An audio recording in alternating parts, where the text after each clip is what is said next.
क्या आप इन आंकड़ों से वाकया रखते हैं? आपको लगता है कि इस तरह के आंकड़े सही भी हो सकते हैं? जितना आक्रोश हमने जनता में देखा बेरोजगारी को लेकर, महंगाई को लेकर, जिस कदर युवा गुस्सा दिखा, आपको लगता है ये आंकड़े सही हो सकते हैं? मेरी अपनी खबर है, और क्योंकि आप ही लोगों के बीच में रहकर 20 साल काम किया है, कि न्यूज रूम्स खुद चौक भौचक्के थे कि इस तरह के आंकड़े आ ही नहीं सकते, क्योंकि वो लोग गए। तो मुझे लगता है ये व्यवसाय है कुछ लोगों के लिए, वो काम करते हैं, उसका उतना ही मनोरंजन लीजिए, मनोरंजन उठाइए 2-3 दिन, और 4 जून को जब असल आंकड़े आएंगे तो वो जनता की आवाज है, वही मतादेश है। ये जो आंकड़े हैं, ये अगर ये सच है तो ये पूरी तरह से मतादेश के खिलाफ है, क्योंकि जनता में आक्रोश है, गुस्सा है, जनता परेशान है, और उसने कमर कस के बदलाव के लिए वोट दिया है। इसमें मैं कुछ ऐड भी करूंगा। एक नाम मैं नहीं लूंगा, लेकिन एक बहुत ज्यादा सेलिब्रेटेड सेफोलॉजिस्ट जो जिनके बारे में सब इंतजार कर रहे थे कल कि उनके आंकड़े आए या नहीं आए। देखिए, पारदर्शिता बहुत आवश्यक होती है, नेताओं के लिए भी होती है, पत्रकारों के लिए भी होती है, और जो सेफोलॉजिस्ट हैं उनके लिए भी होती है। वो दरअसल काम भारतीय जनता पार्टी के लिए करते हैं, उनके पेरोल्स पर हैं, उनसे पैसे लेकर काम करते हैं, और पहला आंकड़ा उन्हीं को, जो भी उनकी फाइंडिंग होती है, पहले अमित शाह जी और पीयूष गोयल जी के सामने रखते हैं। अब ये आंकड़े वहां से आए, टेलीविजन के माध्यम से जनता में फैलाए जाए, किसके थ्रू किया जा रहा है? एक ऐसी एजेंसी के थ्रू, एक ऐसे व्यक्ति के थ्रू जो कि full time Bharatiya Janata party के लिए काम करते हैं। इससे पहले उनकी प्रिंटिंग प्रेस थी कहीं मध्य प्रदेश में। तो ये सब बातें पारदर्शी तरीके से लोगों के सामने आनी चाहिए। ये सट्टा बाजार को इन्फ्लुएंस करना चाहते हो आप, चलिए कमा लीजिए 1-2 दिन। आप मंडे को शेयर मार्केट को इन्फ्लुएंस करना चाहते हो, चलिए मंडे को आप वो भी कमा लीजिए। आपके जो टेम्पो वाले दोस्त हैं उनको कमाना है, उनको कमाने लीजिए। लेकिन अगर आप कुछ और षड्यंत्र रच रहे हैं, if there is a conspiracy you are hatching and you are trying to legitimize that conspiracy through these आंकड़ास, then I am sorry the country is watching you. ये षड्यंत्र को आप एक जामा पहना रहे हैं कि नहीं साहब देखिए माहौल बन गया। ये माहौल क्यों बनाया जा रहा है, ये सवाल आज पूरा देश जानना चाहता है। सर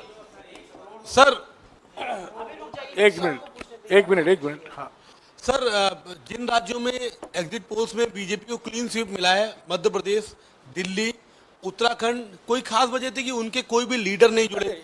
सर वो सब दौरे में है यार, सर, सारे लीडर्स की बात थी। इलेक्शन चल रहा हो वहां तो हाँ बिल्कुल, बहुत सही बात। जहां 1-1.5 करोड़ वोट बढ़ जाएं, वो सवाल नहीं पूछ रहे आप। 2.5 करोड़, जहां 10 लाख ईवीएम्स मिसिंग है, वो सवाल नहीं पूछ रहे, वो कॉन्स्पिरेसी नहीं दिख रही। जहां वो जिसको आप माई पोल एग्जिस्ट, जो भी नाम है उसका, वो बीजेपी का कार्यकर्ता समझ लीजिए, वो सवाल नहीं पूछ रहे आप। यार कमाल कर रहे हो। 2.5 करोड़ सब मनोवैज्ञानिक खेल है।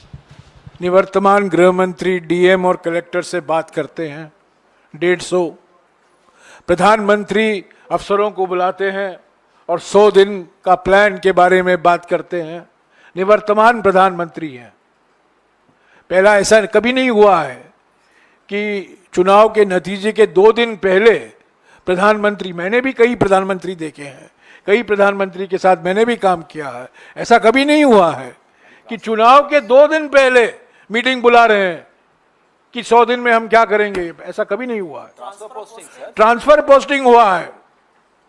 हमने इस पर शिकायतें की हैं, ऑर्डर निकाला गया है, ट्रांसफर पोस्टिंग, कंपनियों को ठेका दिया गया है, नीति जो नीतियां हैं उसमें बदलाव लाया गया है। सब हमने इलेक्शन कमीशन के संज्ञान में लाया है, उनको जानकारी दी है। 117 शिकायतें हमने की है।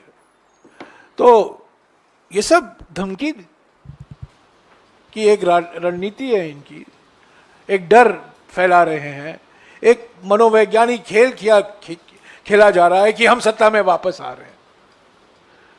तो 4 तारीख को निष्पक्ष तरीके से काउंटिंग होना जरूरी है। आज कांग्रेस अध्यक्ष और राहुल जी ने हमारे उम्मीदवारों के साथ बातचीत की। एक चेकलिस्ट सभी उम्मीदवारों के पास है। आज सुबह हमारे कोषाध्यक्ष ने एक मुद्दा उठाया काउंटिंग एजेंट को लेकर, और इलेक्शन आयोग से कुछ ही समय के अंदर एक स्पष्टीकरण भी आया। पर सवाल यह है कि शक कैसे पैदा हुआ?